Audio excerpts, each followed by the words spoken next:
Where healing happens, 3 days after the chapel, Marcus was officially discharged from Clinique des Alpes. His final checkup with Josephine was brief, professional, neither mentioning the emotional moment they'd shared. "Continue the medication," she instructed, handing him his prescriptions. "And schedule follow-up appointments with a cardiologist." Marcus nodded, studying her face. She looked tired but composed, having thrown herself back into work after the crisis with Amina. "How is she?" he asked. A smile brightened Josephine's exhausted features. "Recovering remarkably well. The procedure was successful." "I'm glad," he said simply. "It was extraordinary," Josephine continued.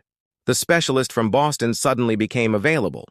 Someone donated the exact equipment we needed, had it airlifted here within hours. The clinic's director doesn't even know who authorized the expense." She gave him a knowing look. Marcus maintained a neutral expression. "Sometimes miracles happen. Sometimes billionaires happen," she corrected softly. "Why, Marcus?" He considered his answer carefully. "Because I could. Because it mattered to you. Because for once my resources could serve something beyond market expansion." "Thank you isn't adequate," she said. "Then don't thank me." He extended his hand formally. "Goodbye, Dr. Thorne." She took his hand, her grip firm and warm. "Goodbye, Mr. Everett." Marcus Everett disappeared from public view after leaving the clinic. Quantum Matrix announced he was taking a sabbatical for health reasons, triggering temporary market fluctuations that stabilized when interim leadership proved competent. For 6 months, financial publications speculated about his whereabouts. Some reported he was developing new technology in isolation. Others suggested a secret rehabilitation facility. None guessed the truth, that Marcus Everett was systematically reorganizing his life around principles that couldn't be quantified on balance sheets. Josephine continued her work at the clinic, expanding the program for treating refugee children. She received an anonymous donation, establishing a permanent fund for cases like Amina's, but didn't allow herself to dwell on who might have provided it. In late autumn, she requested leave to join a medical mission to a region recovering from catastrophic flooding. The director approved reluctantly, extracting a promise that she would return this time. The disaster zone was organized chaos, temporary medical tents, relief workers from various organizations, local volunteers translating for displaced families. Josephine fell easily back into the rhythm of emergency medicine, working 18-hour shifts in conditions that made the clinic seem like another universe.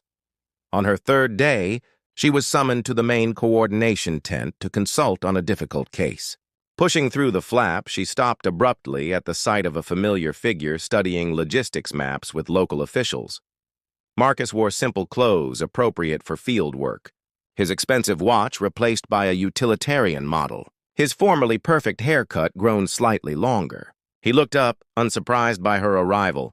"Dr. Thorne," he greeted her calmly, "your expertise is needed for a pediatric trauma case in Tent 3. She followed him outside, questions tumbling over each other. "What are you doing here?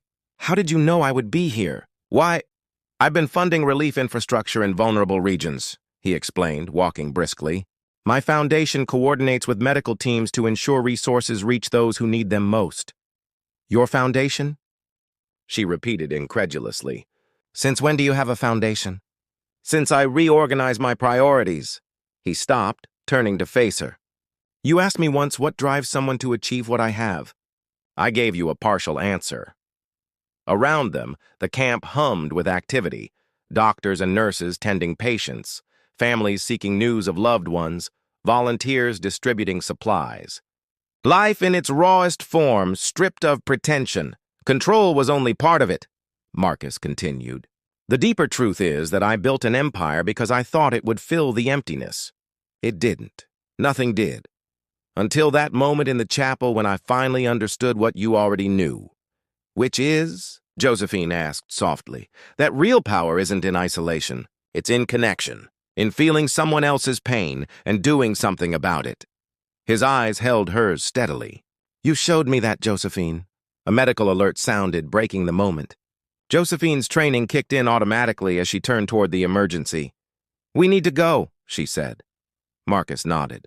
I'll be here when you're finished. I'm not disappearing again.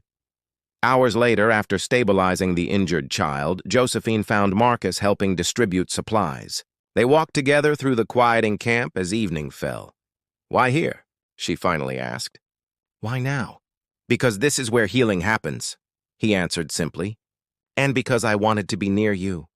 She studied him carefully. "This is quite a transformation for someone who once called mountains inefficient." A genuine smile, something rare from the former Marcus, brightened his face. "I'm learning to appreciate inefficient things, beauty, compassion, feelings." "And what do you feel?" she asked. "Everything," he admitted. "For the first time in decades." "It's terrifying and exhilarating," Josephine's expression softened. "It doesn't get easier, you know." "Feeling everything?" "I don't want easier," Marcus said. "I want real." As night settled over the camp, they sat together outside her tent, planning medical logistics for the coming days.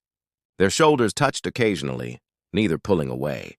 There was no dramatic declaration, no promises of forever. Those would come later, in their own time.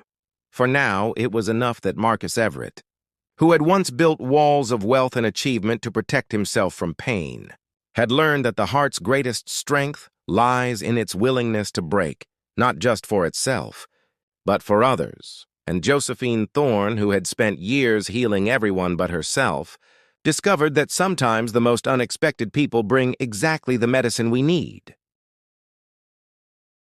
Woven together, the final stretch brought a different kind of pressure. With 15 competitors eliminated, the warehouse felt emptier, the scrutiny more intense. Judges periodically circled the remaining 5 stations, observing technique and progress without comment. Dahlia's fingers were raw, her back aching, but the piece was coming alive. The wired elements now formed a delicate lattice throughout the structure, catching light in unexpected ways. During a rare break, she found herself in the supply room, searching for a specific shade of copper filament. The door opened behind her. "Looking for this?" Nico held up a spool of fine wire. "Mind reader?"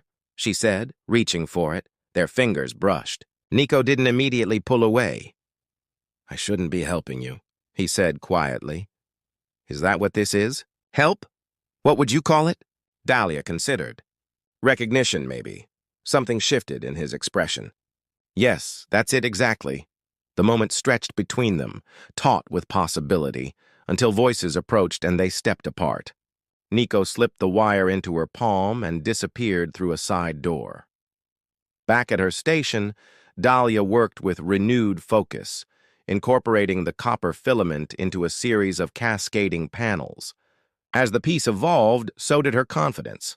For the first time in years, she was creating without doubt clouding her vision. At 6 p.m., Curtis announced, 3 hours remaining, finalists. At 9 p.m. sharp, all work must cease. Dahlia lost herself in the final details, securing connections, reinforcing structure, testing movement. She barely noticed when someone approached her station. "Your technique with the wire is unusual." She looked up to find a man in an expensive suit studying her work. His badge identified him as Elliot Thorne, Meridian Design Collective. "Self-taught," she explained, not pausing her stitching. "Formally trained designers don't typically combine industrial elements with delicate fabrication this way," he observed. "It's unexpected. Is that good or bad?"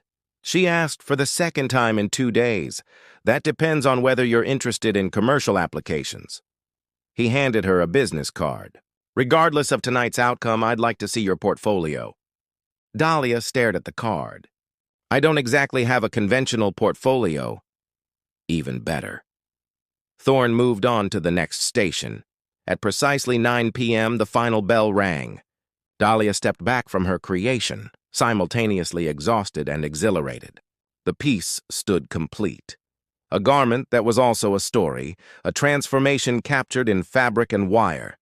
The 5 finalists were directed to dress mannequins for the final presentation. Judges and invited industry guests gathered as each creation was spotlit in turn. Station 3 presented a butterfly-inspired ensemble with hand-painted silk wings. Station 9 offered an architectural piece with geometric precision. Station 14 displayed a futuristic, interpretation with digital elements embedded in the fabric. When the spotlight hit Dahlia's creation. Station 17. A collective murmur rippled through the audience. As designed, the piece seemed to shift and breathe with the changing light, revealing new patterns and textures with each perspective. Station 22 concluded with an impressive technical showcase of traditional tailoring reimagined. The judges conferred in whispered deliberation while contestants and audience mingled. Dahlia stood beside her creation, fielding questions from curious observers, trying not to search the crowd for Nico. Hiding? She turned to find him beside her, offering a glass of water. Observing, she corrected, accepting the glass. 2 days ago, I was invisible in this industry. And now? Now I'm seen, she gestured to her piece. Even if I don't win, this matters. I made something true. Nico's expression softened. That's the most important victory. Very philosophical for an engineer. Former engineer, he reminded her. Current? Well, I'm figuring that out. Before she could respond, Vivian Shaw called for attention. Before announcing our winner, I want to acknowledge the exceptional standard of work produced under our challenging conditions. She surveyed the room. Fabricate was created to identify voices that challenge conventional textiles, artists who see beyond current trends to what might be possible. Dahlia held her breath. The winner of this year's Fabricate competition, receiving $8,000 and featured coverage in Arterial Magazine's Innovation issue, is Station 17, Dahlia Mercer. The room erupted in applause. Dahlia stood frozen until Nico gently pushed her forward. She accepted the oversized check with shaking hands, managed a few stunned words of thanks, and found herself surrounded by industry figures exchanging cards and congratulations. Hours later, as the warehouse emptied and staff began dismantling the stations, Dahlia sat alone on a folding chair, staring at the check in her hands. $8,000. Enough to pay rent for months, to buy proper materials, to breathe? Congratulations. Nico appeared with 2 paper cups. I thought we might need something stronger than coffee. He handed her a cup containing amber liquid.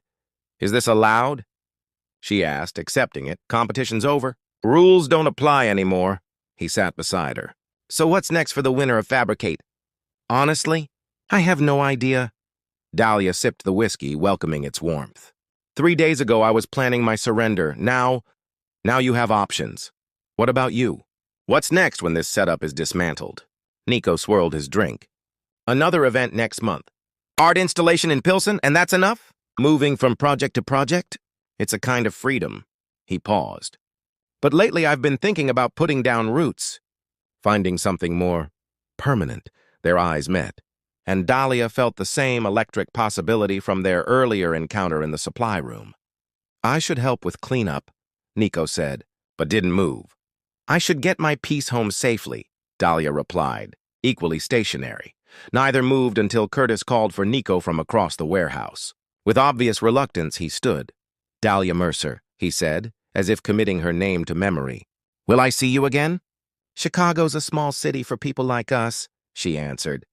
That's not a yes. She smiled. It's not a no either. As Dahlia carefully packed her winning creation that night, she realized something had shifted inside her, not just professionally, but personally. For the first time in years, she was looking forward rather than backward, and somewhere in that forward view, a pair of warm brown eyes featured prominently. Part 4. Unraveling. 3 weeks after Fabricate, Dahlia's life had transformed. The prize money allowed her to rent a small studio space. Arterial Magazine's feature generated inquiries from galleries and potential clients. Most significantly, Elliot Thorne from Meridian had commissioned a collection of textile installations for their corporate headquarters. On a crisp December morning, Dahlia stood in her new studio, surrounded by rolls of fabric and spools of wire. Sunlight streamed through industrial windows, illuminating her workspace and the half-completed pieces for the Meridian Commission.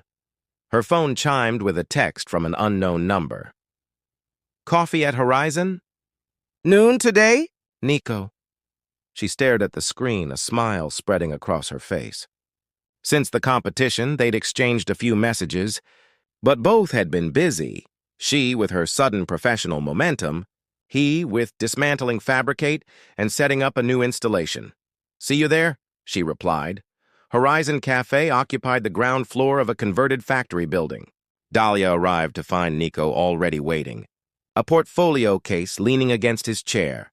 "The conquering hero," he greeted her, standing as she approached. "Hardly," she replied, though his words pleased her.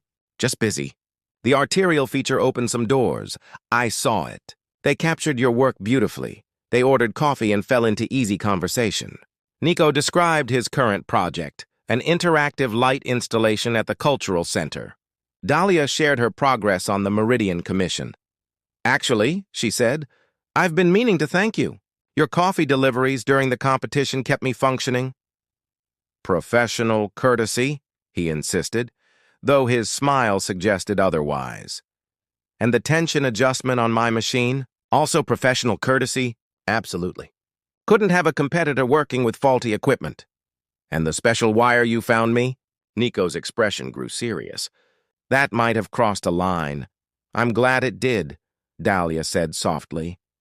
Something shifted between them, the professional pretense giving way to personal connection. Nico reached across the table, his fingers brushing hers. "I've thought about you," he admitted, "more than is probably appropriate." "I don't think appropriate applies anymore," she replied, turning her hand to meet his. The moment broke when Nico's phone buzzed insistently. He checked it with a frown. "Everything okay?" Dahlia asked. "Just work. The installation is behind schedule." He hesitated. "Would you like to see it?" "It's not far from here."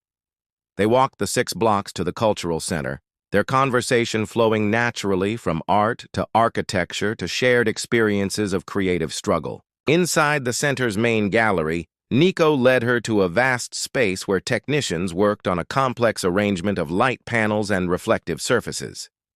"It's incredible," Dahlia said, genuinely impressed by the scale and concept. "It'll be better when it actually works," Nico replied, checking connections on a control panel. "The programming is fighting me." As they examined the installation, Dahlia noticed familiar materials, the same copper wire she'd used in her competition piece. "Similar reflective elements, these components," she began. The new pattern a month passed without contact between Dahlia and Nico. January brought bitter cold to Chicago, matching the chill Dahlia felt whenever she thought about their parting. She channeled her conflicted emotions into her work, pushing boundaries with each new piece. The redesigned Meridian Commission was delivered on schedule.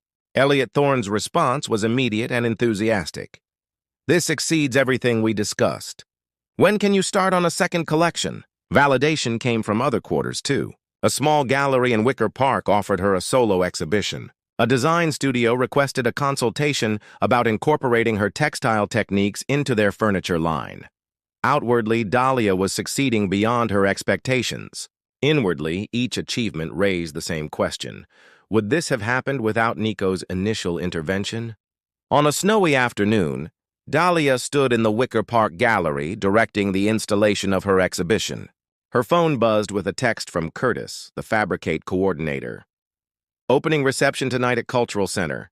Vivienne specifically requested you receive an invitation. The Cultural Center, where Nico's light installation would be the centerpiece." Dahlia's first instinct was to decline, but professional curiosity won out. Seeing the completed installation might provide closure. That evening, she entered the crowded gallery wearing a dress she'd created from the same materials as her Fabricate piece, a subtle statement of artistic continuity. The main hall buzzed with Chicago's art community, cocktails in hand, gathered around Nico's installation. It was breathtaking. Light panels arranged in concentric circles responded to movement, creating shifting patterns that transformed the space and anyone who walked through it. Viewers became part of the art, their shadows and reflections incorporated into the evolving display. Remarkable, isn't it? Dahlia turned to find Vivienne Shaw beside her, observing her reaction. "It is," Dahlia acknowledged. "Nico has a gift for spatial transformation." "Indeed," Vivienne sipped her champagne. "Though I suspect you've misunderstood his other gifts." I'm not sure what you mean. Yes, you do. Vivian's direct gaze was unsettling. Nico told me about your misunderstanding. He felt ethically obligated to disclose it. There was no misunderstanding, Dahlia replied. He influenced the competition outcome, did he? Vivian raised an eyebrow. Let me clarify something, Ms. Mercer. I've been judging textile competitions for 20 years. No one influences my decisions, Dahlia faltered. But he admitted that he noticed your talent, that he was drawn to your creative approach. Neither of those things determined the outcome. Your work did? Vivian gestured to the crowd. Look around. Everyone here is connected. We recommend we open doors. But talent, true innovation, speaks for itself. Then why are you telling me this? Because talented people often sabotage themselves with unnecessary doubts. Vivian nodded toward a figure across the room. And because some connections are worth preserving. She walked away, leaving Dahlia with a clear view of Nico standing alone near his installation, looking simultaneously proud and isolated. Gathering her courage, Dahlia approached him. He noticed her immediately, his expression cautious but hopeful. Your installation is extraordinary, she said. The way it transforms with interaction, it's like a conversation between light and movement.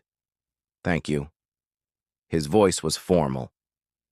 Your dress, is that from the same material palette as your fabricate piece? An evolution of it, she confirmed. I've been exploring new applications. An awkward silence fell between them until they both spoke at once. I should have. I wanted to. They stopped, and Nico gestured for her to continue. I reacted badly, Dahlia admitted. I've spent my career fighting to be taken seriously, to have my work valued on its own merit. The thought that my breakthrough might have been orchestrated. I understand that, Nico said. But I need you to understand something, too. I noticed your talent because it was unmistakable, not because I was looking to influence anything. Vivian said something similar. Vivian has strong opinions about everything, especially integrity in judging. He hesitated. But that doesn't change the fact that I crossed a line professionally. Maybe, Dahlia acknowledged. But I've been thinking about what you said, that you noticed me first. That matters too. They stood together, watching viewers interact with the light installation. Each person created different patterns, unique moments of beauty that existed briefly before transforming again. This piece, Dahlia said softly. It reminds me of what you said about my work during Fabricate, that I was exploring the space between states, the process of becoming rather than the moment of completion. That's exactly what inspired this, Nico admitted. After you left that day, I completely redesigned the installation. I wanted to capture that same quality, continuous emergence, never finished, always becoming. The realization struck Dahlia.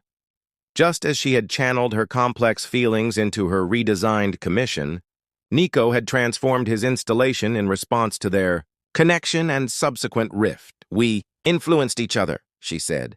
That's what happens. When people recognize something in each other, he replied, echoing her words from the supply room. It's not manipulation, it's resonance. Dahlia moved closer, watching how the lights responded to their combined presence, creating new patterns neither could have generated alone. I received an offer yesterday, she said. A textile innovation residency in Berlin. 6 months starting in March. Nico's expression fell slightly, but he nodded. You should take it. Your work deserves that kind of platform.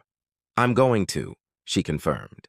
But I was thinking, the Cultural Center in Berlin has an annual light art exhibition in July. They might be interested in a collaborative installation. Understanding dawned in his eyes. A collaboration? Between textile and light? Between structure and illumination? Dahlia met his gaze directly. Between two artists who recognize something in each other. That sounds like another gamble, Nico said, a smile forming. I'm developing a taste for calculated risks, she replied. My last one turned out better than I expected. As they stood together in the transforming light, Dahlia realized that her greatest gamble hadn't been the competition entry fee. It had been opening herself to possibility, professional and personal, when she had nothing left to lose. The $480 had purchased her entry to fabricate. But what she'd truly won wasn't just the prize money or professional recognition. It was the discovery that sometimes, at the precise moment when everything seems lost, a new pattern begins to emerge, one more beautiful and complex than anything you could have designed alone.